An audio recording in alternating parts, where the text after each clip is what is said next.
Bonjour à toutes et à tous, on se retrouve ce matin en live avec des invités, devinez quoi, exceptionnels pour cette dernière matinale de la semaine complète.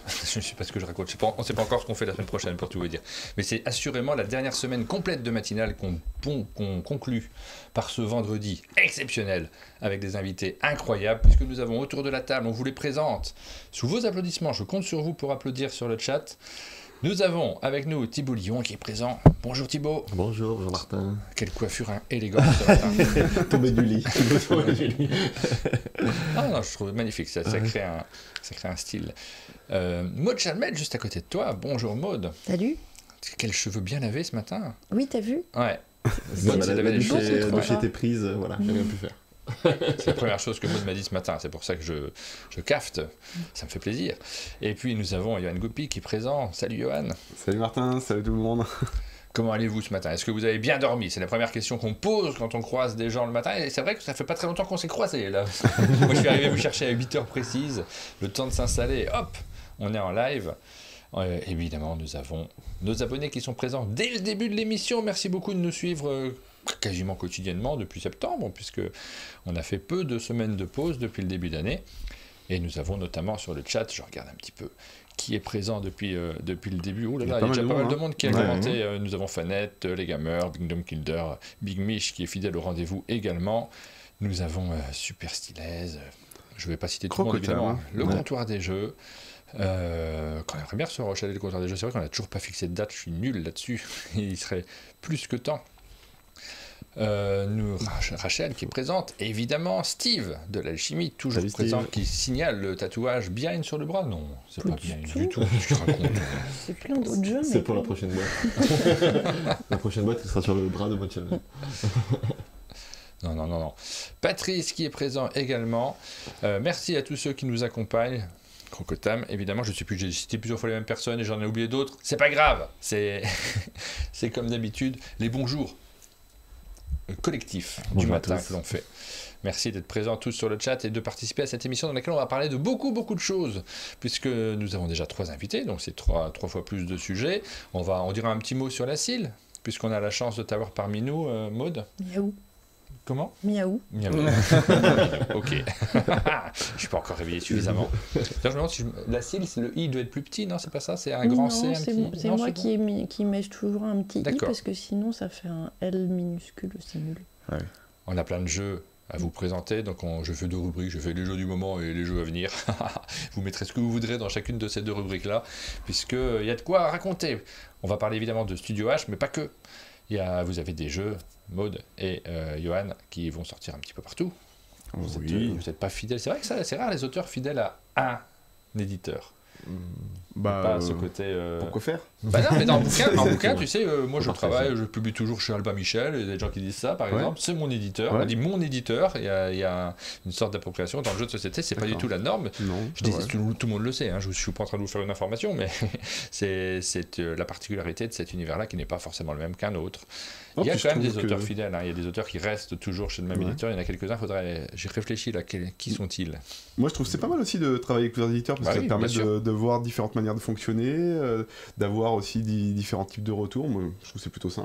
Bien sûr. Et puis il y a même quelque chose, c'est-à-dire que t'as quand même le choix de revenir, si jamais la relation a été bonne, ou le choix de redemander, de commander un jeu à un auteur, mais personne n'est lié. Exactement, ouais. Et puis les éditeurs font un peu de tout. Parfois, il y a des auteurs qui spécialisent dans un type de jeu, on en connaît quelques-uns, et qui forcément vont aller voir différents éditeurs, parce qu'une fois qu'un éditeur a un jeu dans un domaine particulier, il n'a pas envie d'en sortir 12 du même type, et ça on le comprend tout à fait. C'est assez logique. C'est une remarque qui n'avait pas beaucoup de fond, mais c'est amusant en fait cette différence. Chez les illustrateurs, ça arrive plus par contre, qu'un illustrateur soit lié à un éditeur, voire qu'il travaille pour un éditeur. Oui, il y a un David Sidbon chez Storyboard French qui est salarié par exemple. Oui. Mais c'est relativement unique. C'est assez rare, qu'un illustrateur soit intégré à une boîte en CDI. Il y en a quelques-uns. Days of Wonder, c'est plus le cas aujourd'hui. Oulala, le trou de mémoire du matin. Mais c'est pas sur le. Je me demande si Alain Boyer chez Funny Fox, c'est pareil, c'était pas quelqu'un qui était lié. Peut-être pas contractuellement, mais il est avec quand même beaucoup de projets historiques. Alors, il n'est pas salarié à ma connaissance. Alors vraiment, il est bien caché dans un bureau. Non, mais je sais pas. Il y avait des liens historiques. Alors, petit tour quand même de table quand même pour resituer nos invités, c'est toujours bien de présenter, je vous ai donné les noms, mais quand même Thibaut, donc tu travailles chez Studio H. Tout à fait. Sur un poste qui est, alors j'imagine un peu couteau suisse comme toujours, mais pas mal axé sur la communication. Oui, tout à fait. Oui, quand même, effectivement, les salons, le contenu pour le web, les relations avec la presse et aussi les discussions avec nos partenaires commerciaux, les distributeurs français. Tu dessines pas. Je décide pas, c'est vrai, il vaut mieux. Il me dit qu'il y a un petit sifflement, donc on va toucher ça. Et c'est parce que j'ai touché mes lumières ce matin. T'as la molette. Ouais. Merci Aline pour cette précision et tu me diras si ça passe.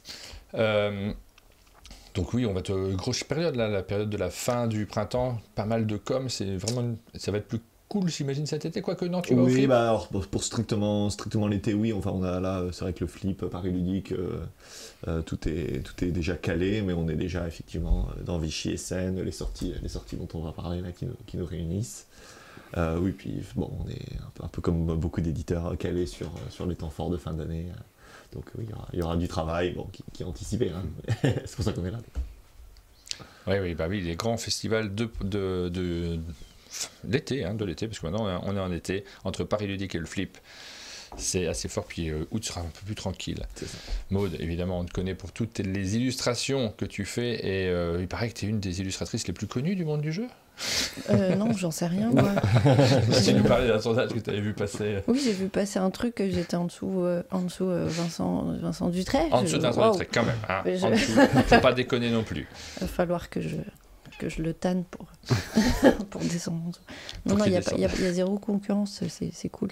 Bah évidemment, non, je veux pas te mettre mal à l'aise du tout, mais non, c'est trop tard.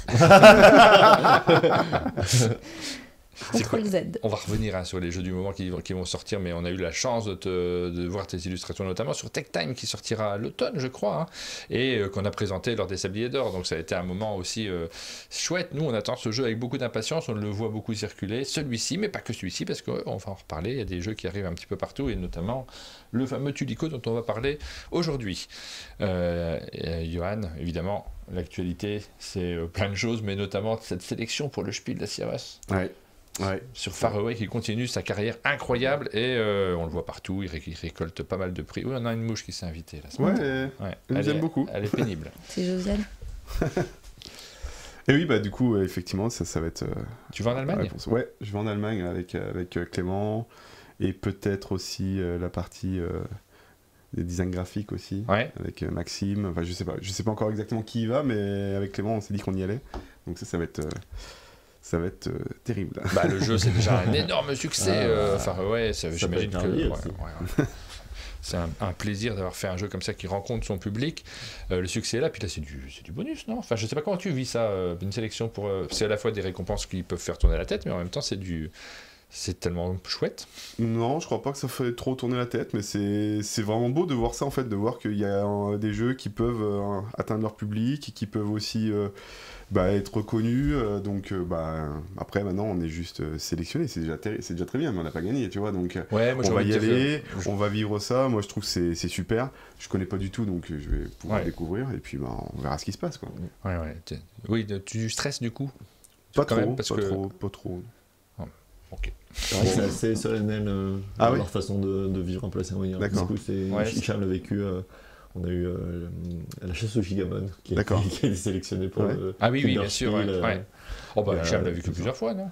Il l'a vécu plusieurs fois, en tout cas dans nos années de collaboration, c'était il y a 2 ans, et effectivement il disait il y a des petites tables avec des nappes blanches et des invitations.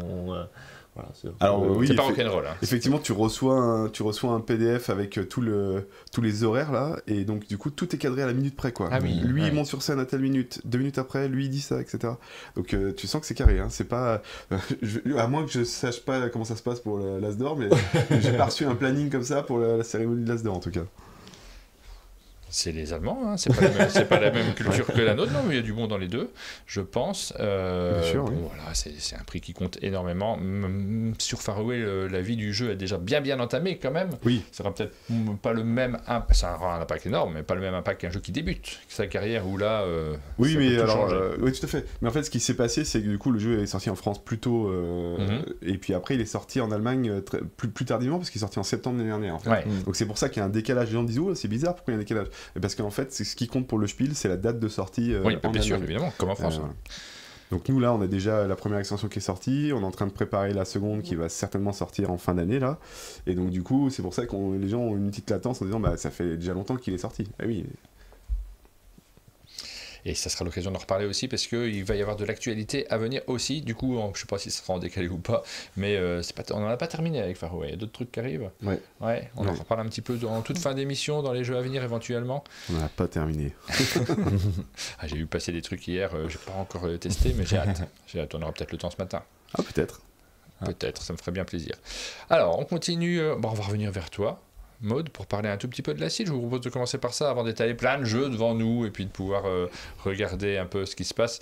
C'est vrai que je l'ai mis au menu de ce matin, mais je t'ai pas dit de te préparer à ça. Tu m'as pas non, mais simplement, c'est très, très légèrement. Je sais que tu fais partie aussi de la CIL. Tu fais partie de la CIL, donc je rappelle ce que c'est. C'est une association qui se consacre aussi aux illustrateurs. Le I, c'est pour illustrateur, le L, c'est pour ludique. Oui, et le C, c'est quoi déjà plus? C'est Communauté de l'anneau. Communauté de l'anneau. Des communautés de l'anneau des illustrateurs ludiques. Et tu es très investi là-dessus. C'est vrai qu'à chaque fois qu'on se voit, tu me parles un peu de tous les projets qui sont... Donc tu donnes beaucoup de ton temps. Je suis pas plus investi que les 9 autres illustrateurs oui, du conseil collégial. Mais... C'est déjà pas mal. Tu donnes beaucoup de ton temps pour défendre les illustrateurs dans leur ensemble sur pas mal de sujets différents. Et je voulais te demander, c'est quoi les chantiers actuels, enfin les projets, ce qui occupe le plus ton temps actuellement parmi tous les, j'imagine, les nombreux sujets et les nombreux dossiers qu'il faut traiter et qu'il faudrait pouvoir gérer. Et là, on a ouvert aux adhésions en février dernier. On est déjà une 60aine. Donc là les illustrateurs peuvent adhérer. Que les illustrateurs, hein, c'est vraiment... Oui. Que les illustrateurs, mais pas forcément ludiques aussi. C'est ceux les illustrateurs qui veulent, même éventuellement, qui sortent d'école et qui n'ont pas forcément créé leur premier jeu ou qui ont envie, qui sont d'un certain âge ou d'un certain niveau d'expérience et qui ont envie de se lancer dans le milieu d'illustration du jeu de société. Et il y a Bernard, la deuxième mouche, qui m'embête. Oui, alors j'ai eu le malheur d'ouvrir la porte, et comme il y a toutes les lumières qui sont allumées dans le studio, il ne faut jamais faire ça, il faut vraiment que je remette une moustiquaire sur cette porte. Elles sont arrivées à 50 en disant « Ouais, il y a un live ce matin !» Et elles sont bien réveillées, quoi. C'est la fête. Grosse erreur de ma part, pardon. Hein. Peut-être qu'on aura besoin de joueurs pour d'autres jeux. Et qu'est-ce qu'on disait et donc, l'ouverture aux adhésions s'est faite en février, on est une 60aine et c'est vraiment chouette. Quand on est adhérent, on peut, pour 15 € par an, on a accès au Discord où on peut échanger. C'est vraiment le gros du truc. Chacun ramène ses questions, ses expériences, tout ça. On a aussi un catalogue. Moi, j'en vois souvent des éditeurs qui me demandent d'illustrer. Un catalogue d'illustrateurs. Catalogue sur Internet, sur le site de la CIL. Ça vaut le coup quand même. Pour 15 €, alors, je ne suis pas en train de vous vendre la CIL, hein, mais ça vaut le coup quand on a envie de faire partie des illustrateurs ludiques d'adhérer pour... T'as les artistes de la CIL et là t'as tout le catalogue des illustrateurs qui... Je peux le voir là-haut. Les artistes de la CIL, pardon. À droite. Ouais. À droite. C'est loin, hein, c'est très très loin de moi là. Hop. Et là, si vous cherchez illustrateur à votre boîte, alors je cherche à la tête. Très joli. Il y a quelques personnes. On est assez fiers de pouvoir proposer ce panel-là aux éditeurs en manque. Il y a du monde. Ouais. Alors, il y a pas tout le monde n'a pas fait son profil. J'invite ceux qui ne l'ont pas encore fait à le faire parce que c'est un bon tremplin. Et puis en ce moment, là, on est en train de voir pour offrir un contrat type équilibré, équitable entre l'éditeur et l'illustrateur. Donc il faut qu'on le fasse valider par un avocat ou une avocate et éventuellement le compléter, le corriger. Donc là, c'est la mission en cours en ce moment. On peut adhérer, on peut faire un don aussi, c'est la possibilité. Oui, tout à fait. Moi, je me considère pas trop comme un illustrateur, donc j'ai pas adhéré, mais je pourrais tout à fait faire un don par contre. Ça, c'est possible. Tu fais ce que tu veux. On fait ce qu'on veut. Voilà. Ça revient un peu au même. Et ça va nous permettre de payer, pour l'instant, vraiment le premier projet, c'est de payer l'avocat ou l'avocate. On en a rencontré 2 pour l'instant. Et on va délibérer de ça la semaine prochaine ensemble. Et c'est très très intéressant. On a eu des échanges très très riches avec eux. Et ben, on va voir ce qui va se faire.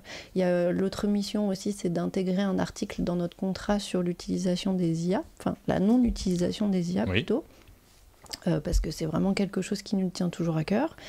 Oui, mais c'est pas que ça, c'est ça qui est bien aussi de dire ce matin, c'est que c'est vrai que ce sujet des IA, il a cannibalisé à raison, hein. Il faut reconnaître que c'est un vrai sujet actuel et très important pour les illustrateurs, mais du coup pour l'opinion publique on a l'impression que c'est que ça, c'est la charte des combattants contre l'IA. Il y a plein d'autres sujets en fait qui sont passionnants. Je te coupe pas la parole, hein. Tu peux continuer sur ce thème évidemment, parce que donc tu nous disais sur les IA. En fait, nous, c'est pas la question, c'est pas tant de sauvegarder nos métiers, c'est aussi de sauvegarder la qualité éditoriale d'un jeu. Bien sûr. Et c'est vraiment une grosse mission, quoi. Comme dans le milieu du livre, en fait, on n'a pas envie d'avoir que des fausses images remplies de stéréotypes et de références pauvres avec des erreurs que personne ne voit mais qui sont bien présentes. On a envie que le jeu de société reste une œuvre culturelle, une œuvre de l'esprit humain et que ce soit un objet riche, en fait. Oui. Donc c'est vraiment pas la première mission, c'est pas tant sauvegarder nos emplois. Bien sûr, oui. C'est l'avenir du jeu de société, c'est toujours d'actualité cette petite vidéo que j'avais faite il y a 2 ans. Voilà. On peut retrouver où cette petite vidéo d'ailleurs, parce qu'on l'avait montrée à l'époque, mais je sais. Sur mon Facebook, je crois. Je crois qu'il y a un échantillon sur mon Instagram aussi. Mais il est en tête et on le retrouve tout de suite. Donc voilà, si vous voulez aller voir les différentes actions qui ont lieu, parce que, oui, pardon, c'était maladroit, tu étais en train de parler d'un truc, je t'ai coupé en même temps pour te dire, il y a plein d'autres sujets, c'était débile, j'aurais dû le faire après, mais il y a plein de sujets qui rentrent en compte et qui sont développés, qui sont super intéressants. Oui, les droits d'auteur, c'est aussi notre combat. C'est vraiment un combat pour le coup. On a des conseils administratifs aussi. Et puis des petites astuces, des petits tips sur des logiciels, C'est super intéressant ça quand on débute. Tu te souviens de ce forum Café Salé? Je ne sais pas si tu participais à ça, où il y avait. Oui, j'ai été publié. Oui, c'est vrai. Alors c'était effectivement une maison d'édition. Enfin, ils publiaient des magazines, ce genre de choses. Exactement. Et puis derrière, il y avait tout un forum d'échange et de partage. Quand on débutait dans le dessin et qu'on ne savait pas notamment comment gérer une facture, ce genre de choses, il y avait ce conseil qui était créé. Il y a une association d'ailleurs derrière d'auteurs de BD, parce que c'était surtout de la BD. Je ne sais pas du tout. Non, c'était Ankama qui faisait ça. Ensuite, je ne sais pas, il y avait les albums du Café Salé qui étaient édités. C'était une sélection, c'était un genre de concours en fait. Mais c'est super précieux en fait d'avoir des personnes qui ont un peu d'expérience et qui acceptent de la partager et d'aider ceux qui débutent. C'est un peu le cas de la CIL aujourd'hui. Et à terme, on aimerait bien faire un artbook aussi. Ça, c'est un boulot de fou en fait. C'est un gros boulot. Il y a ça et il y a une exposition itinérante aussi qu'on aimerait bien faire et louer à des festivals s'ils en ont envie. Et ça pourrait aider aussi à payer des avocats derrière. Entre autres, à payer aussi le site internet, enfin tous les frais annexes qu'on a. Il faudrait qu'il nous dise faut arrêter le complexe d'imposteur, monsieur Wittberg. J'ai pas du tout de complexe d'imposteur, hein, pardon, je fais court parce que c'est pas le centre de cette émission. Si, quand je dis que je me considère pas comme illustrateur, c'est simplement que je considère qu'illustrateur de jeu, j'en ai fait des illustrations de jeux, et je l'assume sans aucun problème. Et c'est un métier en fait, et c'est pas du tout mon métier. Moi j'ai fait ça comme ça, exceptionnellement, et simplement, il y a une vraie différence entre quelqu'un qui choisit pour métier, dont c'est le cœur d'activité, qui réfléchit en permanence, qui est sur l'illustration, et quelqu'un qui un coup fait un truc. C'est pas tout à fait la même démarche. Ça n'empêche pas de soutenir, d'avoir évidemment une connaissance du métier, et puis de pouvoir en parler aussi. Martin a le droit d'adhérer quand même. Je sais bien que j'ai le droit d'adhérer, de soutenir en tout cas. Oui. T'en as fait suffisamment. Moi, j'en ai pas fait beaucoup. On va enchaîner avec les jeux du moment. On va vous parler un petit peu de... c'est ce qui vous intéresse aussi. C'est les jeux qui vont sortir là dans pas très très longtemps ou qui sont sortis. On va commencer. Alors, je sais pas, dans ordre, parmi tout ce qu'on a derrière, dans l'ordre d'arrivée. Parce que c'est surtout les avant-premières là quand même. Hein. Moi, j'ai du fin août. Alors, du fin août, on commence par le fin août. Comme vous voulez, c'est l'ordre chronologique, ça dépend de c'est chronologique. C'est lequel le fin août? Il faut me dire par contre. Alors, c'est une Cantibus. Une Cantibus. Alors, celui-ci, vous le connaissez. C'est notre avant, mais il est passé au chalet.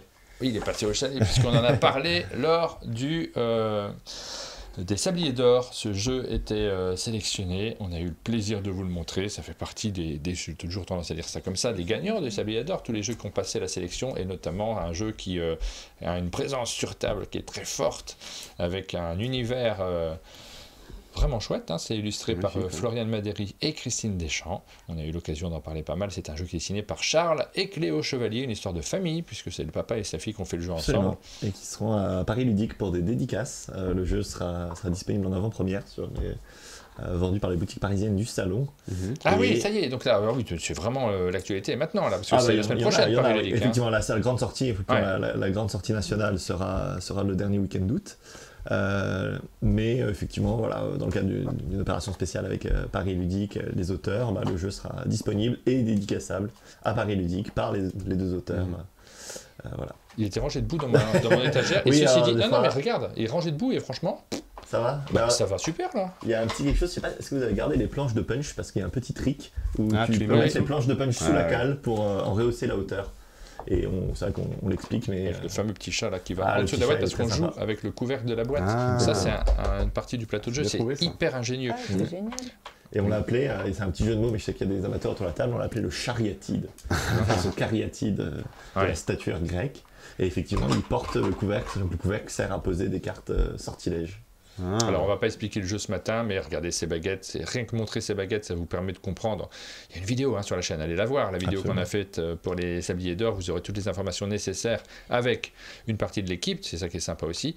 Il y avait que Charles qui était venu, je me rappelle plus. Il y avait la chef de projet Aurélie Raphaël. Ah oui, bien sûr, Aurélie et Charles, c'était super. Qui a travaillé sur le projet. C'était bien amusé, c'était l'ouverture des Sabliers d'Or si je me souviens bien. Oui. Et voilà, juste ça, ces baguettes, vous voyez qu'elles ont plusieurs anneaux dessus, et simplement on va désigner des tuiles qu'on va essayer de récupérer pendant la partie, c'est ça la mécanique centrale du jeu, et c'est ce nombre d'anneaux définit l'ordre dans lequel on choisit en cas d'égalité sur la même tuile. Exactement. Donc ça permet de départager les égalités, et en même temps les joueurs échangent leurs baguettes dans ces cas-là. Rien que cette petite mécanique, on comprend comment il va y avoir de l'échange et de l'animation, de l'interaction autour de la table.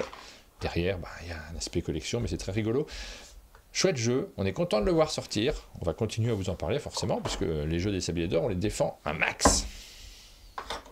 Vous savez combien il y a de mouches dans la pièce? C'est fou ce matin, c'est notre cours de mouches. Alors je range ce jeu, celui-ci, vous l'attendez forcément. Et vous avez envie de l'avoir. Et venez le redécouvrir à Paris Ludique, vous pouvez le prendre pour l'été. On a fait il y a un petit truc spécial autour de la dédicace de Charles et Cléo, parce que c'est pas une boîte très facile à dédicacer, comme vous pouvez l'imaginer. Oui, où est-ce qu'on signe, qu'est-ce qu'on signe, donc on a prévu ça, avec Studio, donc il y aura de quoi. Sur le plastique? Non, on a carrément fait un support pour Paris Ludique, pour faire des jolies dédicaces, pas dans un coin de... Mais effectivement, on a dû réfléchir, je dis, il y a des boîtes qui s'y prêtent quand même plus ou moins, mais là, la place pour la signature, faut la trouver. Quoi. Ouais, c'est vrai que là, Parce que tout est utilisé. Voilà, Incantibus, on l'attend nécessairement avec beaucoup d'impatience. C'est une boîte qu'on a envie d'avoir dans sa ludothèque. C'est un chouette objet. Et là, à ranger, on peut le ranger debout, je pense. Franchement, ça pose pas de problème. C'est effectivement... ça glissera peut-être un peu, mais rien que les punchboards permettent d'avoir la cale à la bonne hauteur, ça aide beaucoup. Une vraie réussite cette boîte. Hop, on le met derrière nous, ça va nous accompagner. Ensuite, on continue par quoi? On peut faire un petit tour, même si c'est pas l'ordre chronologique. Sinon, on a l'extension de Pixies qui sort aujourd'hui. Aujourd'hui, dans vos boutiques, mesdames et messieurs, sous vos applaudissements, Pixies Flower Power, c'est la petite extension, le petit booster qui arrive et auquel vous allez pouvoir jouer en rajoutant quelques cartes. Alors ça devient un peu la norme finalement, c'est de toutes petites extensions qui sont... c'est agréable, moi j'aime bien, tu sais, je crois que c'était l'éditeur Stone Myers qui avait des tonnes de petites extensions de ce type-là pour tous ces jeux. Quand on passait sur leur stand à Essen, il y avait un côté de « Ah, mais en fait c'est super cool, j'aime bien moi ce petit côté-là ». Ça fait entre le goodies et l'extension. Ouais, tout à fait, ouais. Et puis c'est un petit peu, Bombix avait fait ça aussi sur Sea Salt, donc comme c'est la gamme de Sea Salt, du coup ça permet d'avoir, là d'ailleurs il y a une extension aussi qui sort de Sea Salt en même temps, donc qui est la deuxième pour Sea Salt et donc la première pour Pixies, donc ça permet effectivement d'avoir un petit surplus de cartes, mais là du coup il y a des nouvelles règles qui sont ajoutées dedans. Tu peux l'ouvrir si tu veux. Hein, je vais l'ouvrir, ça c'est notre boîte, cadeau, merci beaucoup. Allez. Et on rappelle que Bombix normalement nous en envoie, donc on va les faire gagner à nos abonnés. On va faire gagner une extension de celui-ci et de Sea Salt. Ah ouais, d'accord, ok. Et donc vous aurez la possibilité, si vous nous soutenez sur Tipeee, d'être tiré au sort et de gagner l'une de ces extensions. J'attends de les recevoir. Regarde. J'espère que tu auras une légendaire. Une rare. Une rare. Ah, je l'ai déjà, celle-là. Celle-là aussi, je l'ai déjà. Donc du coup, qu'est-ce qu'il y a à faire dans cette extension ? Il y a 14 nouvelles cartes, et ces cartes-là, ça permet d'ajouter déjà un 6e joueur, voilà, de base. Et si vous avez déjà joué à Pixies, vous allez comprendre très rapidement ce que ça va ajouter, puisque dans cette extension, il y a aussi une règle, j'en prends juste une là, il y a une règle qui s'ajoute, qui fait que quand on termine, par exemple, voilà, on est comme ça, imaginons, voilà, mon tableau est comme ça, si je termine mon tableau comme ça, chaque carte dans cette position-là, donc face cachée, gagne 5 spirales, donc ça vaut 5 spirales. Alors, tu dis, c'est cool, oui, mais cool. Il va y avoir de l'interaction, parce que les autres vont peut-être essayer de te la faire recouvrir, finalement, cette carte-là. Donc il va y avoir un peu un nouveau plan de jeu qui va s'axer pendant votre partie. Et puis après, en plus de ça, eh bien, il y a 2 types de cartes. Ces cartes-là, ça va être, par exemple, celle-ci, on voit le 9 là ? Oui, voilà, on voit le 9. Celle-ci, elle rajoute des spirales supplémentaires sur les cartes qui sont dans cet état-là. Donc celle-ci, elle rajoute un point de plus pour chaque ça. Ici, on a la 2, par exemple, qui rajoute 2 points de plus pour chaque carte qui est face retournée. Donc là, si j'avais les 2 chez moi, par exemple, ça me permettrait d'avoir une carte qui vaut 9 points ici, dans cet état-là. Voilà, et puis l'autre série de cartes qu'il y a, c'est des cartes avec beaucoup de spirales, mais attention, elles ont une croix pour chaque carte de la saison indiquée, donc là pour chaque carte rouge, et donc ça va venir contrebalancer un petit peu les quadricolores qu'on avait dans la version de base, donc attention, on joue plus tout à fait pareillement là-dessus, et si on regarde bien, toutes les cartes sont bicolores, hein, on le voit avec les petits tips en bas là, donc c'est toujours la carte, la couleur de la carte et la fleur, c'est pour ça que le jeu s'appelle Flower Power, c'est donc que des cartes bicolores, et donc ça on n'en avait pas avant. Donc voilà, ça rajoute des petits éléments supplémentaires, ça permet aussi de ressortir le jeu, d'avoir envie de lui redonner un peu vie, parce qu'on a toutes ces illustrations aussi qui sont vraiment magnifiques. Tu rappelles le nom de l'illustrateur parce que... Sylvain Trabu. Sylvain Trabu, évidemment. Je suis abonné, moi, à sa page Instagram, je trouve ça tellement chouette. C'est magnifique, là il a encore fait un travail. Comment il a fait pour le coquelicot, parce que les coquelicots, dès que tu les cueilles, la sève elle s'en va tellement vite que les feuilles tombent. Je sais pas, faudrait lui poser la question. Quand je le verrai, je lui poserai la question. Mais ça change bien l'expérience de jeu, parce que vous allez voir en jouant, tu vas te dire mais en fait maintenant il faut peut-être jouer un peu plus comme ci, un peu plus comme ça, si tant est que c'est possible dans ta partie. Et Bombix ont fait un travail aussi extraordinaire, parce qu'il y a une application pour compter les points, et ils ont sauté sur l'occasion de cette extension pour faire une amélioration de l'application, et maintenant du coup on peut compter ces cartes beaucoup plus facilement avec l'application, et on peut choisir si on a l'extension ou pas avec. Je suis entièrement d'accord avec le commentaire que j'ai vu passer de Gatsby, qui dit son problème c'est que j'arrive pas à jeter les enveloppes sachées. Moi c'est mon style aussi, hein, et là je suis en train de regarder, tu vois, sur cette petite couverture là, en plus c'est même pas la même illustration que celles qui sont présentes à l'intérieur, donc comment tu fais pour jeter ça? C'est pas possible. Tu as fait un marque-page pour ta lecture de l'été. Wow. Non, tu la remets dans la boîte. Enfin, ça rentre dans la boîte, j'espère. Mais moi, j'ai envie de garder ça. J'ai envie de garder ça avec mon jeu, évidemment. Si je ne marque pas, je vais le perdre. Avec une punaise, tu l'accroches sur un de tes murs. Arrête, je ne veux pas le punaiser, ça va l'abîmer. Non, mais moi, j'ai ce truc-là aussi. En fait, il y a tout un travail d'édition, et j'avoue que je suis assez sensible au boitage, tu sais, au travail qu'a fait l'éditeur pour le proposer, comment c'est présenté, l'illustrateur aussi pour le mettre en forme. Jeter ça, comme certains, tu sais, ils reçoivent leur jeu, ça me fait toujours des petits frissons, ils reçoivent leur jeu, ils ont une petite extension dans une belle boîte, ils prennent le contenu, ils disent bon ça je m'en fous, ils jettent la boîte, et moi je vois le travail de l'illustrateur qui s'envole, comme ça me... Une forme de fétichisme. Et tu travailles dessus, tu devrais me comprendre. Oui, je sais bien. Et puis moi je suis zéro déchet, donc c'est compliqué aussi de jeter les choses. Moi je garde les sachets plastiques autour des boîtes. De tomates transparents, des boîtes de jeux.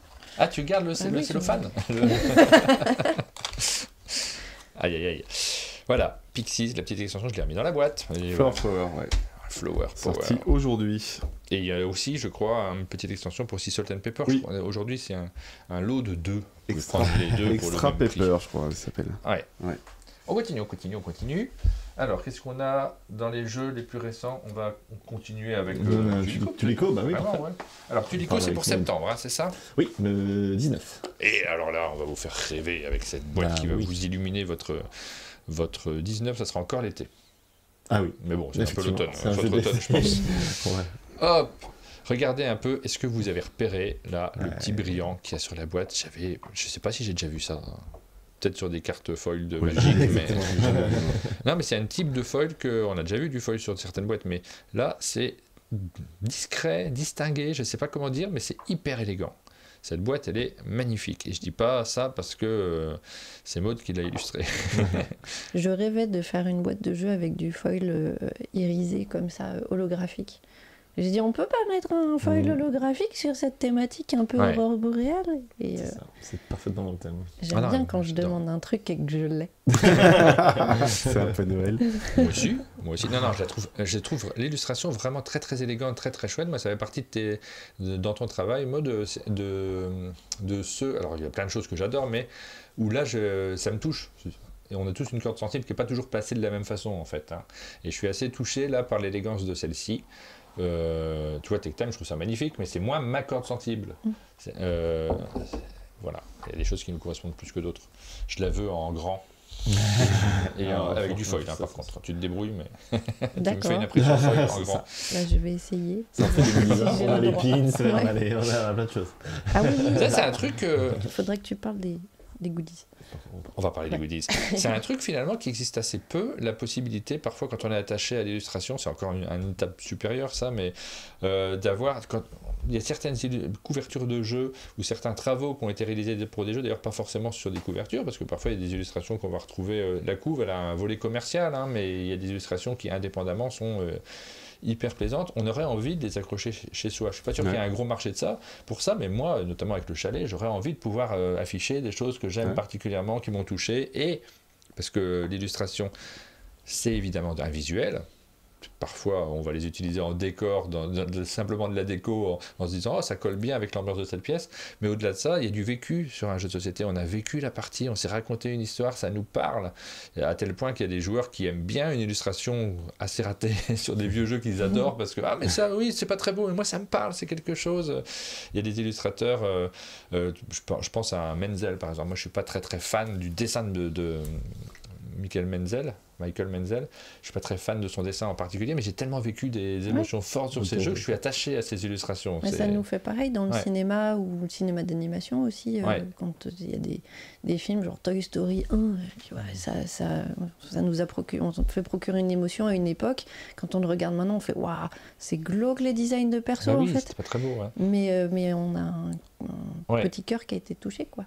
Et ça, sur l'illustration de jeu, c'est très marquant puisqu'on vit les jeux auxquels on joue et parfois on aurait envie d'en garder une trace au-delà de simplement s'est rangé sur la tranche dans notre ludothèque. J'adorerais pouvoir récupérer de temps en temps certaines illustrations. Je suis en train de réfléchir, quelle boîte j'aimerais afficher en grand pour marquer le coup. Et je suis sûr qu'il y en a. J'irai faire un tour, un de ces quatre. Ça peut faire un vrai sujet d'émission, de faire un tour dans le chalet pour dire « Ah si, celle-là, oui. Il y a des jeux que j'adore, non, je ne mettrai pas l'illustration sur le mur. Agricola, clairement, non, je ne le mets pas, je ne veux pas aller jusque-là. Mais il y en a d'autres, c'est tellement marquant que ça ferait plaisir. Pour l'artbook de la CIL, peut-être, des illustrations du Lico. Ah oui, on ne sait pas encore comment on va sélectionner les trucs. Mais... On parle 2 minutes du jeu et après on parlera des goodies, parce que mais moi en goodies, j'adorais avoir cette image en plus grand. Ça me plairait. Et je le mettrais dans un coin. Non, c'est pas une demande. On a plusieurs plans de goodies. Alors ce jeu-là en particulier, donc c'est très familial. Alors c'est effectivement assez familial, mais avec une réflexion quand même présente. Enfin, en tout cas la possibilité d'optimiser quand même ses coûts, puisqu'on construit du coup un petit plateau personnel à base de tuiles forêt. Et en fait c'est une course pour poser ces jetons, des jetons animaux et des jetons rivières qui vont pouvoir être placés à l'intersection des tuiles. Voilà, sachant que pour l'instant c'est des choses assez connu dans le monde du jeu de société, mais il y a effectivement ce petit système, ce plateau central, dans lequel, je ne sais pas si tu peux y insérer quelques tuiles pour qu'on voit un peu, juste qu'on comprenne un peu le système central. Il y a un petit côté, ça glisse bien. Hein. Tant mieux. C'est un petit côté taquin, un peu, avec ce plateau central. Check. Et donc il y aura toujours 5 tuiles, donc voilà, il y en aura, là j'en ai mis 2. Il y en aura une au milieu, voilà, et un sous chacun des emplacements. Et à son tour de jeu, on va faire coulisser tout ce système, sachant que du coup la tuile que l'on obtient pour son plateau personnel est bien sûr celle que l'on fait sortir. Et on se crée aussi une contrainte de placement, parce que du coup le symbole de sortie correspond à ce qu'on va, au symbole sur lequel on doit le placer. On joue cette tuile, on la glisse, et Exactement. on récupère une tuile de l'autre côté, je vous le montre, parce qu'on comprend toujours beaucoup mieux quand on fait la démonstration manuelle. Celle-ci, il y avait un petit nuage, donc je la mais sur mon plateau, sur la zone nuage. Et bien sûr, il va y avoir des objectifs, des contraintes, des cartes. Il y a des cartes qui sont posées sur la table qui fixent des objectifs. Je ne vais pas rentrer dans tous les détails du jeu, mais il y a un petit côté course dans ce jeu. Ah, complètement, oui. Ça se joue en une dizaine de tours, et donc effectivement, va falloir un peu comprendre quelles sont nos conditions de victoire, à quelle vitesse on va pouvoir poser ces jetons, et voilà, et ensuite on monte pas mal en puissance, parce qu'effectivement ces objectifs et également les petits pouvoirs qu'on débloque permettent, je sais qu'on a fait une partie qu'on vous spoil pas, mais c'est possible bien sûr de réaliser plusieurs objectifs d'un coup, de poser peut-être 5 jetons dans un tour en fin de partie, pour prendre les autres de vitesse. Et voilà. Et en même temps, la partie vraiment ne dépasse vraiment pas 20 minutes. Si vous découvrez le jeu, un petit jeu un peu, on a envie de revenir, qu'on peut lancer facilement, on peut initier les gens. Jouable à Paris Ludique ? Jouable à Paris Ludique. Ah, vous aurez l'occasion de découvrir. Là, on est dans les avant-premières, parce qu'ils sont pas tout de suite. Tout à fait jouable à Paris Ludique, 4 tables de démo. Voilà. Ah, bon, c'est super chouette. Il est très très joli ce jeu. C'est un jeu de Nicolas Mellet et Jérôme Soleil. Oui. Et on l'a fait, il y avait le petit flyer là qu'on a vu passer, on l'a fait en collaboration avec leur agence Forge Next. Forge Next. Leur agence, c'est une agence d'auteurs. Il y a tout un tas d'auteurs qui font partie de cette agence-là. Et Jérôme Soleil, il est chez Forge Next pour ce jeu-là, en fait. Pour ce jeu-là. Oui. Donc c'est une agence qui propose aussi les jeux aux éditeurs, qui parfois les aide aussi dans le développement. Hein. Il y a du conseil, il y a plein de choses derrière. C'est intéressant pour les auteurs d'en faire partie. Et on est très content du résultat, notamment visuel. C'est un jeu dont la présence sur table est saluée, c'est grâce à Maud et à Vincent, le directeur artistique. Ouais, très très chouette. Alors les goodies, parlez-moi des goodies. C'est pas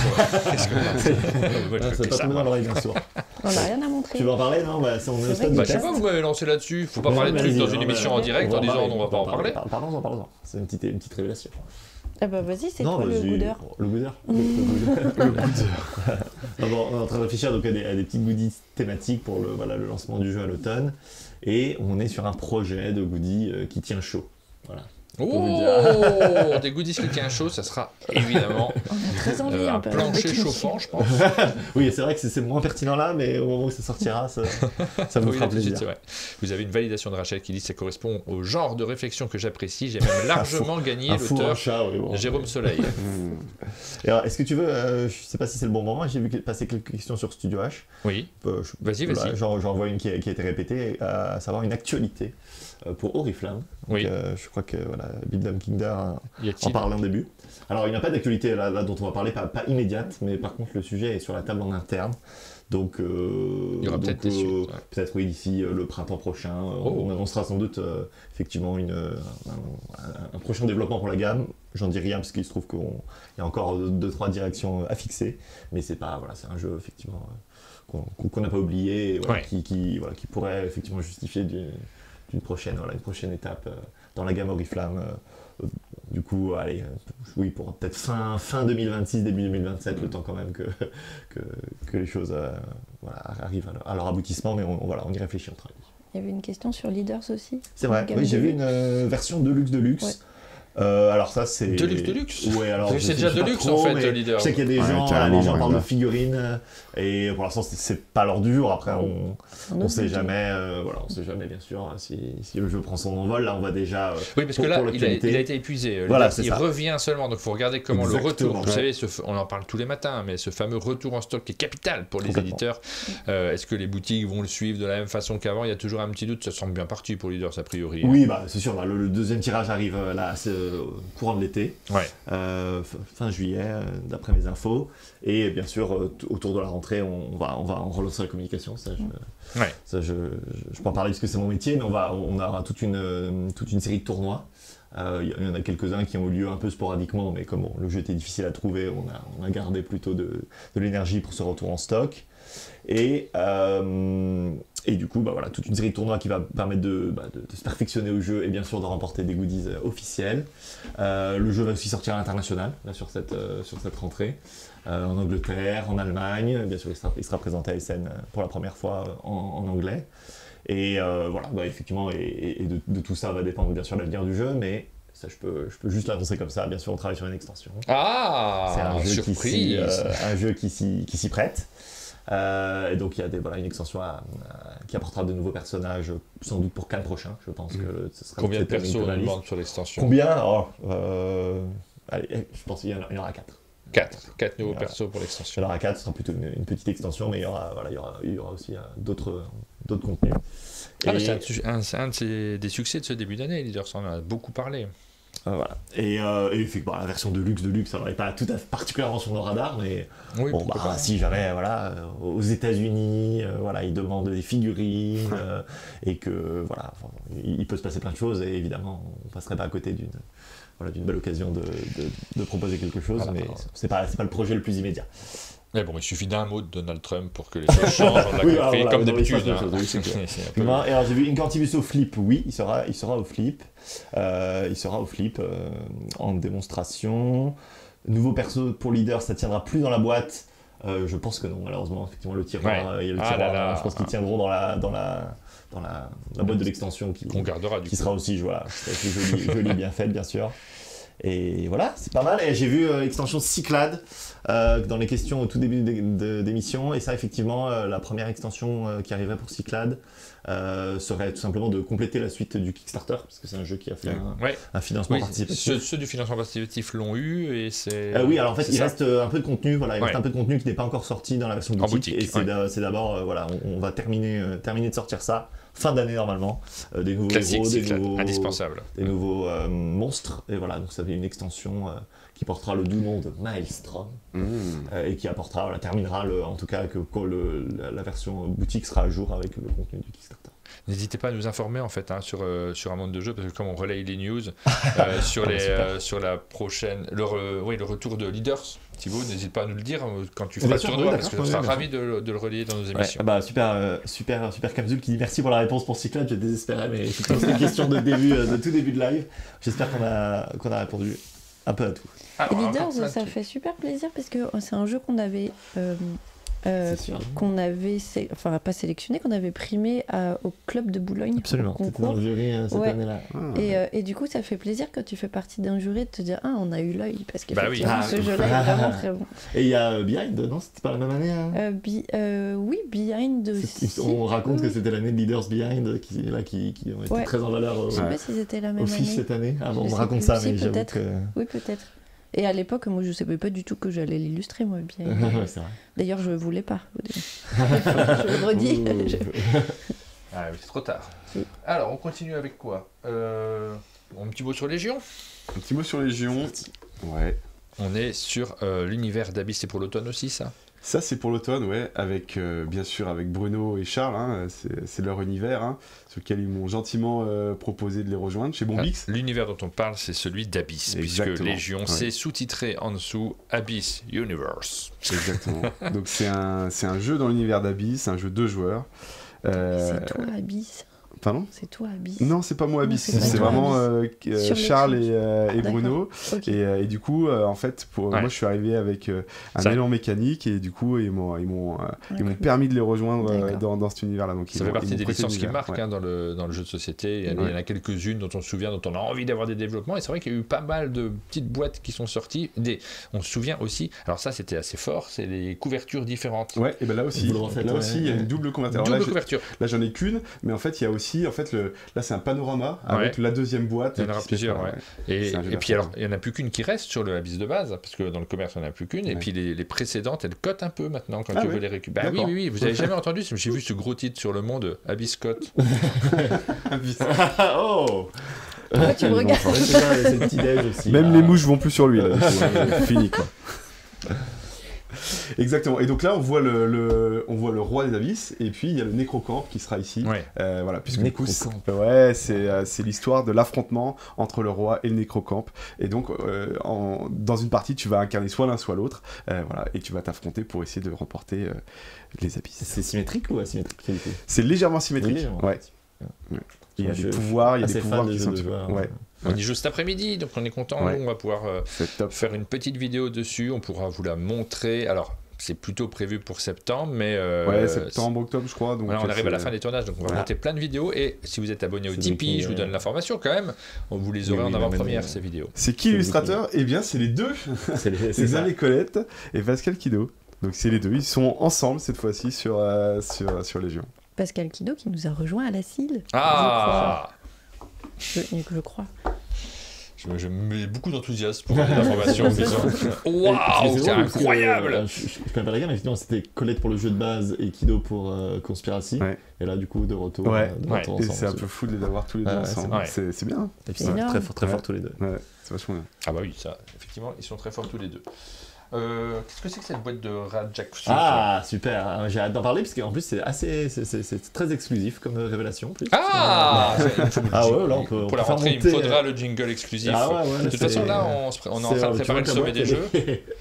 Lors du sommet des jeux, vous allez avoir plein de trucs en exclusivité parce que c'est la mission qu'on donne aussi à nos éditeurs et aux auteurs qui sont présents. Faites-nous des exclus. Il faut que je prépare ce jingle. Info exclusive, révélation. Alors du coup, effectivement, c'est une boîte, alors oui, elle est souple parce que c'est un prototype, mais c'est la première extension pour Rajak qui sortira en cette fin d'année. Et alors on n'a pas choisi de faire un booster, mais vous allez comprendre pourquoi, mais qui va amener du contenu supplémentaire pour les fans. Évidemment, prototype complet, c'est un jeu plutôt joli, Rajak, mais là c'est des cartes découpées qui donnent un peu une idée de ce qu'on y trouve. Et ce qu'on y trouve, c'est surtout un deck supplémentaire. Rajak propose déjà 4 decks dans sa boîte de base avec divers bestioles joueuses de Rajak. Et là, ce sont les lapins qui entrent en scène dans cette extension. Coup du lapin. Coup du lapin. Oh. Et donc on a un deck de 12 cartes de Rajak avec des effets, des nouveaux effets, des nouveaux pouvoirs. Des choses qu'on ne faisait pas encore dans Rajak, on a la possibilité de retourner les jetons de la réserve. Enfin, il y a de l'innovation mécanique dans ce deck, et il y a également les jetons de poker caractéristiques du jeu, avec du coup 3 jetons double face qui se rajoutent à ceux du jeu de base. Et alors ce qu'on ne montre pas, mais il y a un très joli sac en tissu. D'accord. Et qui aura la fonction de permettre de tirer les jetons en début de manche, puisque du coup on joue toujours avec 6 jetons sur du coup les 9 qui seront disponibles. Et ça permet également de transporter le jeu. C'est un jeu qui effectivement se prête bien un peu au comptoir, aux tables, table de bar. Il y a la possibilité de mettre de deck quelques jetons pour ensuite avoir une version un peu portative du jeu pour les vacances. Et c'est un jeu illustré par Zaël qui fait aussi partie de la CIL. Absolument. Wow. Qui illustre à nouveau, qui s'illustre sur des lapins. Très très doué. Ouais, dans un style un peu pop sur la boîte. Petit côté qui était une des directions qu'on voulait pour le jeu et qui s'est à nouveau surpassé sur 12 lapins. J'aime beaucoup le fait qu'on en ait mis souvent plusieurs pour représenter le fait que les lapins se multiplient. Il y a un peu des lapins dans des manteaux. C'est chouette. Très douée cette illustratrice, c'est une femme. Absolument. Oui. Une Nantaise. Zaël, parce que le pseudo, on peut pas, ça donne pas beaucoup d'informations. On a l'impression que c'est une secte, mais c'est une illustratrice. Illustratrice du jeu de base, très active sur Altered aussi. Le jeu de. Elle est très jeune, très talentueuse. J'aime pas les jeunes, moi, c'est un truc que j'ai toujours j'ai beaucoup de mal. moins en moins. Super sympa, très bonne collaboration aussi là, qu'elle puisse renouveler, parce qu'elle a quand même fait des belettes, elle a fait des ratons laveurs, et elle a fait des rats. Donc elle avait quand même bien fait le tour des rongeurs et autres animaux à poil. Et là c'est les lapins. Coup du lapin. Exactement, coup du lapin. Il y a d'autres petits jeux de mots à peu près de ce niveau derrière la boîte. On s'est fait plaisir là, sur les d'autres boîtes.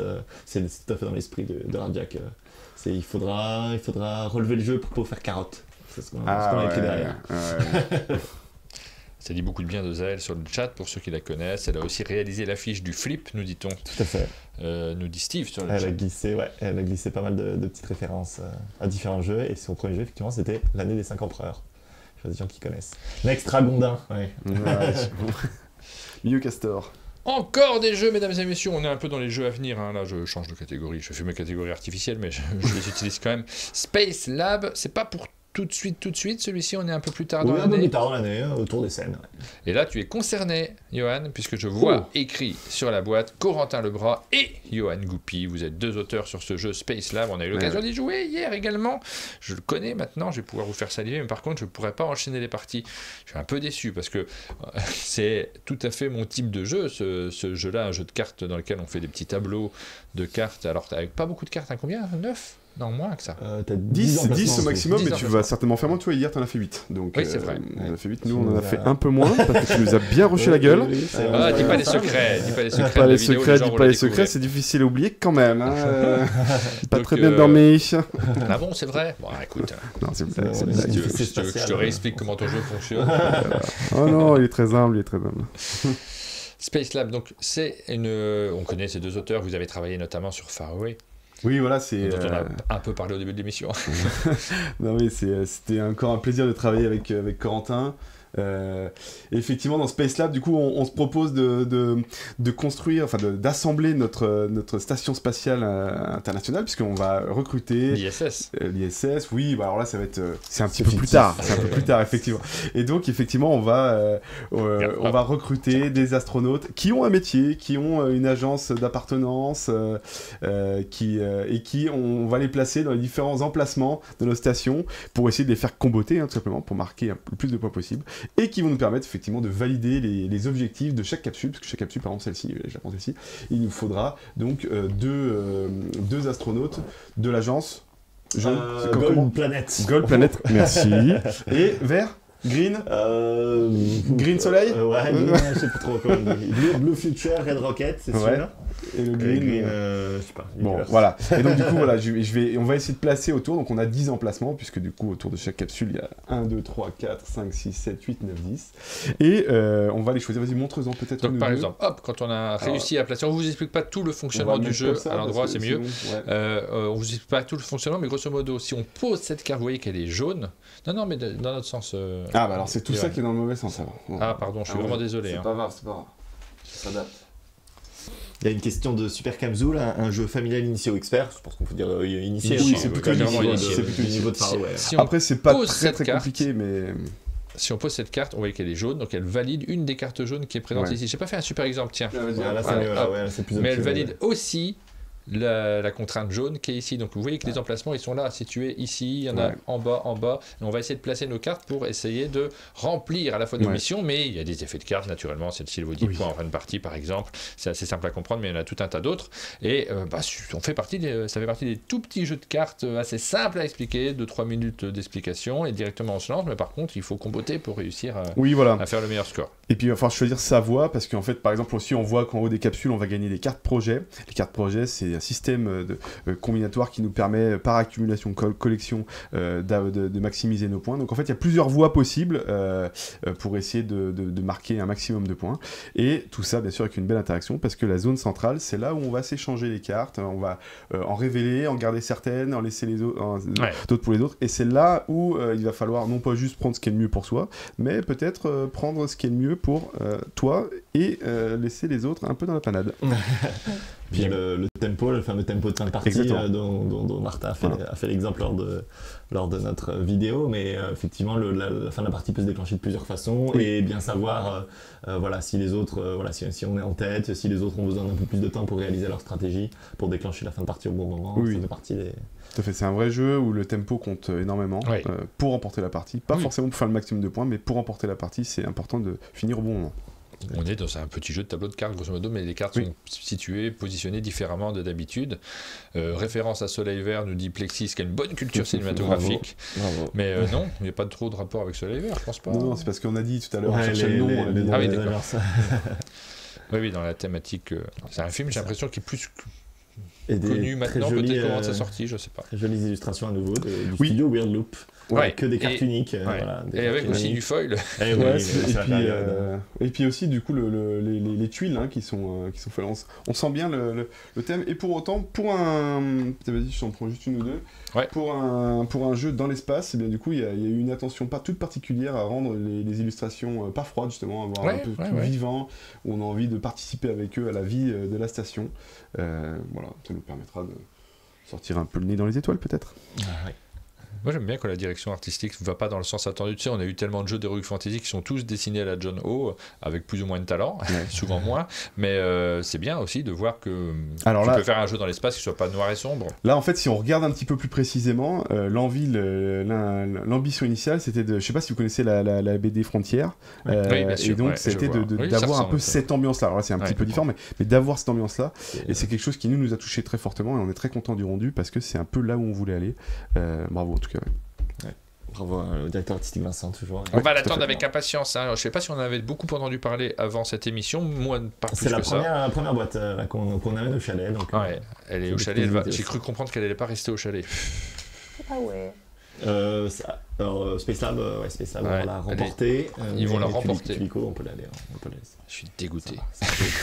Mais tu vois, Space Lab, c'est plus mon type de jeu. C'est pas du tout une critique par rapport à Tulico, mais c'est celui que j'aurais joué en boucle.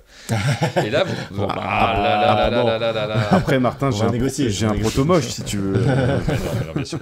Non, mais on a malheureusement l'habitude, on a la chance incroyable de présenter des jeux. Évidemment, on peut pas tous les garder, mais ces derniers temps, je suis frustré parce que c'était pareil avec Lucky Duck Games qui sont venus avec Borealis. J'ai très envie de rejouer à Borealis. Ils sont repartis, les salauds. Du professionnalisme dans d'animer des émissions. On a un autre jeu, pardon, je suis désolé, je bafouille ce matin. Qu'est-ce que c'est que ça? Collect avec... Alors ça c'est mon proto. Ça c'est mes boîtes de proto. Tiens regarde, tu nous as ramené un proto Toto. Toutes mes boîtes elles sont blanches comme ça. Bon elles sont moins blanches à la fin parce qu'elles sont dégueu mais. Tu nous as fait jouer à ça hier en avant-première d'avant-première. Là c'est pas pour tout de suite. Non parce que du coup ça va être une sortie SN. Enfin il y aura des boîtes à SN. Je sais pas si ce sera la sortie officielle à SN. Ça faudra voir. T'as le droit d'en parler? T'as demandé l'autorisation parce que c'est Cool Mini Renault. Ouais.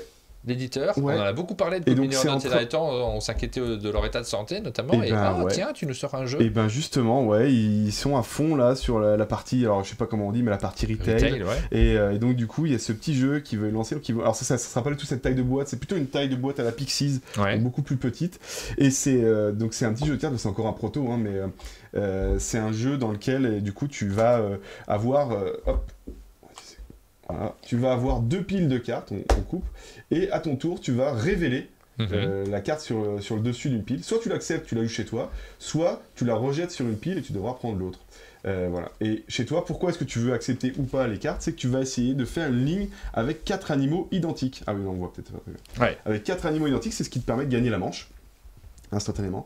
Ou alors, bien sûr, il y a des animaux qui vont te permettre d'avoir d'autres conditions de victoire, par exemple le poulpe, qui te dit si tu as les 7 couleurs chez toi, tu gagnes aussi la manche. Donc voilà, le but c'est d'atteindre la victoire absolue en gagnant soit 2 manches, soit la dernière manche, et tout ça en sélectionnant les bons animaux, en appliquant leurs effets. Bon, je passe pas tout ça en revue.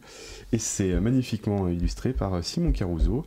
Bon là, c'est pas du tout la qualité finale des cartes, parce que là c'est mon imprimante ça. Vous avez des révélations ce matin sur des choses qui vont arriver dont on n'avait pas forcément entendu parler. Merci beaucoup. Cette matinale sera un peu plus chère, du coup je suis désolé pour ceux qui nous écoutent. Il faudra payer un petit peu plus. On a eu tellement de révélations exclusives. Forcément, je monte le prix de 15%. C'est très bien, Collect. Ouais, ce jeu, je tiens à le dire, il est vraiment super. C'est gentil. Merci.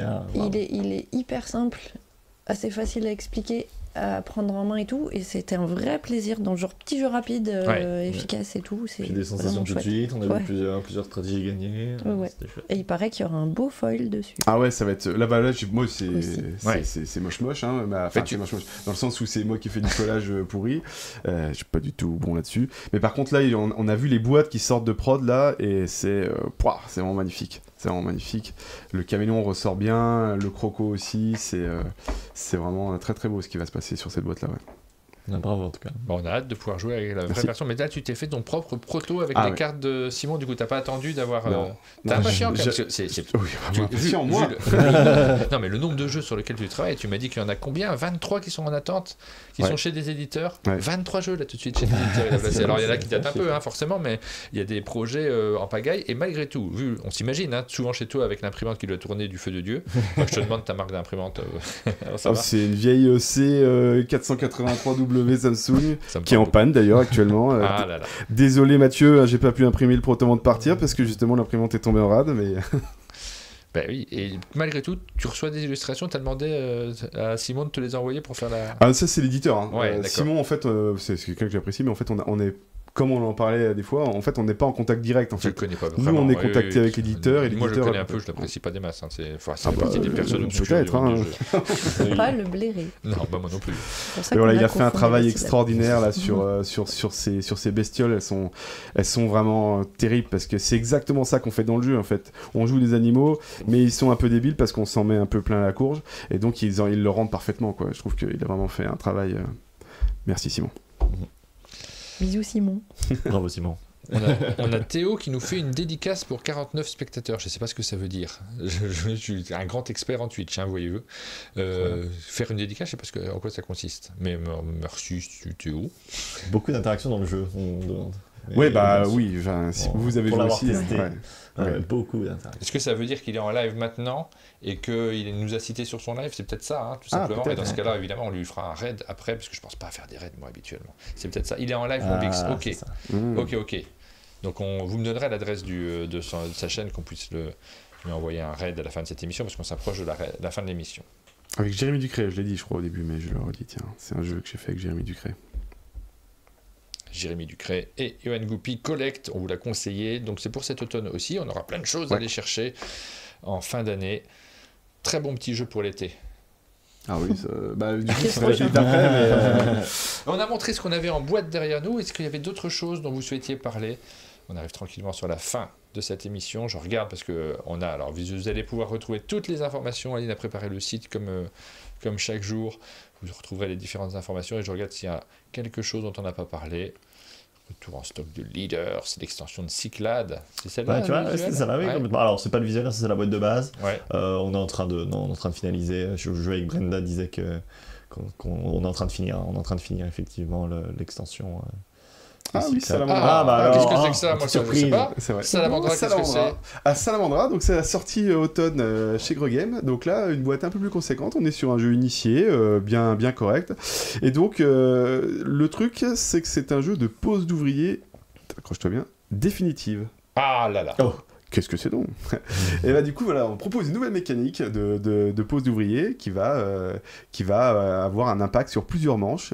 Et donc, on va construire l'univers. Donc, dans l'univers de Salamandra, c'est un petit peu, tu vois, avec des druides, on va récupérer de la connaissance, des fleurs, etc. Donc, on a un système de ressources qui n'est pas physique, puisqu'elles sont éphémères. Donc, il va falloir traiter ces ressources éphémères-là et essayer de récupérer le maximum de points de victoire en se positionnant aux bons endroits par rapport aux autres, bien évidemment, et en essayant de récupérer les parties de la grande salamandre. Voilà. Bon, je sais pas si j'en dis un peu plus, ça va venir doucement là. C'est chez Gregame. C'est Gregame, ouais. Avec Pierre Giroux, du coup, un ami et testeur qui habite vers chez moi. Et donc on était partis sur ce jeu ensemble, et puis du coup il va voir le jeu chez Gregame, ça me fait très plaisir. Ça envoie du pâté, ça donne envie, ça. C'est magnifique. Et donc, allez, j'ai une autre amie aussi à l'illustration, c'est Camille Chaussy. Ah oui. Donc, c'est vraiment magnifique. Bon, moi, j'aime beaucoup travailler avec Camille. Donc, j'ai eu la chance de faire encore un jeu avec Camille ici. Et Valériane Ollet sur la partie graphique avec les Gregame. Que des personnes à la style. Bravo. Donc il y a une extension de Faraway, tu nous en as parlé rapidement. Extension de Faraway, ouais. Et t'as l'air content. Je suis très content. Pour ceux qui connaissent Faraway, du coup, c'est une extension qui va proposer aussi une nouvelle mécanique de jeu qui va faire, alors attention, du Faraway dans Faraway. Donc ceux qui aiment bien se tourner la tête, c'est reparti pour un tour. Et voilà. Ah, il y a d'autres trucs. Alors Luciole. Ah, mais Luciole, on a dit c'est très tôt, mais c'est parce que c'est un projet commun qu'on a avec Maud. Et donc là, aujourd'hui, ces derniers jours, elle nous a montré ce qu'elle a fait, c'est vraiment magnifique. C'est mon plus gros jeu en termes de production d'illustration. C'est un gros travail. BD à l'intérieur. Ouais, il y a 2 BD et demi à l'intérieur en plus du jeu. Ouais. Donc ça fait, il y a bien 3 à 6 mois de boulot exclusif dessus. Et t'en es où sur ces 3 à 6 mois? Un peu plus de la moitié. Ouais, c'est pas mal, donc c'est bien. Quand on a franchi la moitié, en général... C'est un vrai marathon. Et c'est un vrai plaisir aussi. Dans un univers un peu... On a le droit d'en parler? Oui, je pense qu'on a le droit d'en parler. Je pense que j'ai vu passer des trucs chez l'éditeur qui communique très en amont. C'est un éditeur qui n'a pas peur de donner des informations sur les projets en cours, sur l'évolution. Je trouve ça très bien, moi, parce que je comprends jamais trop pourquoi on retient les informations. En fait, il n'y a pas de risque. Mais même nous, on a peur, des fois, quand je te vois montrer le jeu de Cool Mini Runner, de me dire, mais l'éditeur est d'accord. Nous, on nous a fait enlever des vidéos quand on a parlé trop tôt d'un truc, tu vois. Et on se dit, c'est fou. Moi, je comprends pas ça. Si quelqu'un fait un truc, c'est pas trop ma politique non plus. Et là, du coup, effectivement, j'étais pas inquiet, mais je me disais bon, là, parce que nous, on a créé un jeu, on a créé une ambiance, mais juste idéologique, si tu veux. Et donc, après, tu te dis toujours, comment est-ce que l'illustration va venir Et là, c'est parce que ça, c'est que t'as créé un univers, quoi. Donc là, c'est sur une ambiance un peu Dark Crystal. Ouais, c'est vraiment. J'ai hâte de voir ça. Ouais, c'est vraiment, ça va être très puissant, je pense. Et j'ai des cernes, je suis fatiguée. C'est la faute de Luciole. Non, faute de l'accumulation de plein de trucs. Mais j'ai vraiment trop hâte d'y jouer à ce jeu. Bref. Ça a l'air très intriguant. Ouais. Et puis le dernier dont on parle, c'est Day One. C'est Day avec One, Day One, pardon, oui, Day One, parce que c'est un jeu de mots sur Day One en anglais. Ouais, mais c'est vrai que c'est premier jour d'une nouvelle terre, c'est ça. Ouais. C'est vrai qu'on est au chalet, on voit un peu Yoann Levet partout, donc c'est vrai qu'on peut pas l'oublier, je l'ai vu un petit peu partout. C'est mon co-auteur sur Day One, chez Space Cowboy, qui va arriver donc en janvier l'année prochaine, donc c'est pas si loin que ça finalement. Et ça, c'est aussi une belle attente, et on voit la couverture et les super illustrations qui sont faites donc par Artus Pilorget. Voilà, c'est vraiment un jeu que j'attends aussi beaucoup, parce que c'est un jeu un petit peu à la Aventurier du Rail, dans le sens où c'est assez simple, mais avec une belle présence sur table, une forte interaction de je me mets là, t'aurais voulu, mais c'est trop tard, t'aurais voulu t'y mettre à ma place, mais c'est trop tard, etc. Donc ça, c'est aussi un jeu avec Yoann qui on a une belle attente. Moi, j'ai joué il y a 1 an et demi maintenant, c'est commencé à dater un peu, je pense. Ah, t'as pas rejoué? J'aurais dû amener la boîte, je t'aurais fait rejouer. Là, c'est vraiment... En plus, là, ils ont fait un travail graphique dessus extraordinaire. Ils ont vraiment pris le temps, parce que moi, j'ai jamais vu un jeu qui était prêt plus d'1 an à l'avance, quoi. Mais prêt, c'est-à-dire prêt en mode fini, bon, qu'est-ce qu'on change maintenant, quoi. Donc, avec des boîtes, du matos et tout qu'ils avaient fait produire. Donc, c'était vraiment... Donc, ils ont pu peaufiner jusqu'aux petits détails. Voilà, c'est assez impressionnant. Ça montre aussi leur motivation quelque part. Je sais pas du tout si Artus est... alors, je connais pas tout le monde. Je crois qu'il est plutôt dans le monde de l'animation, je crois. Ouais, ça se voit. C'est magnifique. C'est très très joli. Voilà, et chaque tuile, parce que c'est les tuiles histoire que tu vas accumuler devant toi, qui sont des objectifs. Et moi, à chaque fois que je regarde une tuile, je me dis, mais en fait, ça pourrait être la couve. Ah non, ça pourrait être la couve. Ah non, celle-là, ça pourrait être la couve. Bon, en fait, ça peut tout être la couve, en fait. Moi, il y a plein de jeux, j'ai hâte d'avoir, parce que là, on parle beaucoup de projets, et ça nous fait plaisir, avec des illustrateurs qui ont bossé comme des fous dessus, qui nous ont proposé des univers foisonnants, et on a envie de les étaler, d'y jouer. Ça change complètement la perception qu'on a de tous ces jeux-là. Je suis hypé de plein de trucs. Moi, je pense que c'est pareil chez vous. On a envie d'avoir ces jeux. On arrive sur la fin de cette émission. On a présenté plein de trucs. On a fait le tour. Oui. Est-ce que tu veux... Enfin, en tout cas, pour Studio H, je sais que j'ai donné les informations dans... Pardon. J'ai donné les informations en ordre un peu dispersé. Est-ce que tu veux que je fasse un récapitulatif d'ordre chronologique, oui, si tu veux, oui. Parce que du coup effectivement, en termes de stricte sortie boutique, ce sera d'abord Incantibus. Hop, fin août, check. On peut faire un mot pour Florian Maderi? Bien sûr, on a parlé. Florian, si tu nous regardes, reviens dans l'illustration du jeu. On a besoin de toi, le monde a besoin de toi. D'accord. Et tu as fait un super travail sur Incantibus. Viens le dédicacer, viens le montrer en festival. Et Tulico arrivera ensuite le 19 septembre. Voilà. Et Space Lab fin octobre. Spectacle fin octobre. Et ensuite, ce sera l'extension Rajak et l'extension Cyclade. Voilà, pour la fin d'année. Et J'ai parlé d'une extension. Sacré programme, hein. Ouais, tu vas pas beaucoup dormir dans les semaines qui viennent. Mais effectivement, il va falloir la com de ce jeu et je sais qu'il va s'en occuper. Il est déjà fatigué. Il y a, et voilà, effectivement, extension Cyclade voilà, en fin d'année aussi, extension Leaders pour Cannes, et ce sera déjà très bien. Leaders qui revient en stock aussi à la rentrée. Tous ces jeux voilà, peuvent être découverts au Flip, à Paris Ludique, enfin globalement sur nos présences festival de fin d'année. Et puisqu'on a Matt Totoro qui est sur le chat, j'ai reçu une photo de toi hier. Tu dois savoir de qui. Juste sur mon téléphone, pouf, un SMS. Tiens, regarde avec qui je suis en dédicace. C'est rigolo. Est-ce que Thibaut est au sommet des jeux? Non, je pense pas. Je pense pas cette année. Je pense pas cette année. Désolé, Rachou. Bah, tant pis, en on va tout cas, garder mon petit récap si vous voulez en faire. Côté, non, du coup, voilà. Oui, les jeux qui nous réunissent sont voilà. Tulico et Space Lab, voilà, où Maud a illustré Tulico et Johan est un des auteurs de Space Lab. Voilà. Merci de nous avoir invités au channel. Merci à vous, merci à vous de votre temps. Beaucoup de choses à dire. Puis même tous ces autres sujets transverses, on voit qu'il y a beaucoup de points communs, beaucoup de choses à échanger, beaucoup de gens qu'on connaît et qu'on aime. C'est gentil. J'aime pas les gens que j'aime. J'aime pas les gens que j'aime. On arrive sur la fin de cette émission. Merci de l'avoir suivi. Alors, la semaine prochaine, on ne sait pas trop ce qu'on fait exactement. Lundi, c'est jour de bac, donc on va voir s'il y a une émission, mais c'est pas sûr. On aura une seule visite pour conclure cette saison. Ça sera jeudi matin, très probablement, qu'on sera avec Florent Siriex et Sepio pour parler de l'île des Mookies, qui est déjà sortie, mais il passe au chalet pour faire une petite vidéo dessus quand même, parce qu'on a envie de le montrer, ce jeu.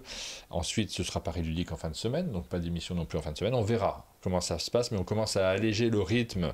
On a bien besoin d'alléger le rythme sur le mois de... On arrive en juillet, donc c'est normal. Hein. J'en ai parlé avec la direction.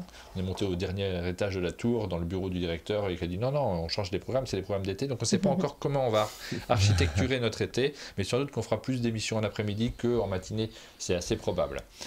Il y aura peut-être encore quelques matinales d'ici le 14 juillet, mais on va voir, on va être un petit peu plus tranquille. Et l'actu de Ludonote de Florian, nous dit Aline aussi, oui effectivement. Donc voilà, c'est la fin de cette dernière semaine complète sur un monde de jeux. On va passer en mode été, tranquillement, tous ensemble si vous avez envie de participer, pardon. En mode Chalmel. En mode Chalmel, exactement. On va passer en mode Chalmel, je passe. C'est du lobbying de moi. Je ne sais pas ce que ça veut dire, mais... On vous envoie chez Théo, puisqu'il est en live. Je vais essayer de réussir mon raid, rester en ligne, comme ça, hop. Faites des bisous à Théo de notre part.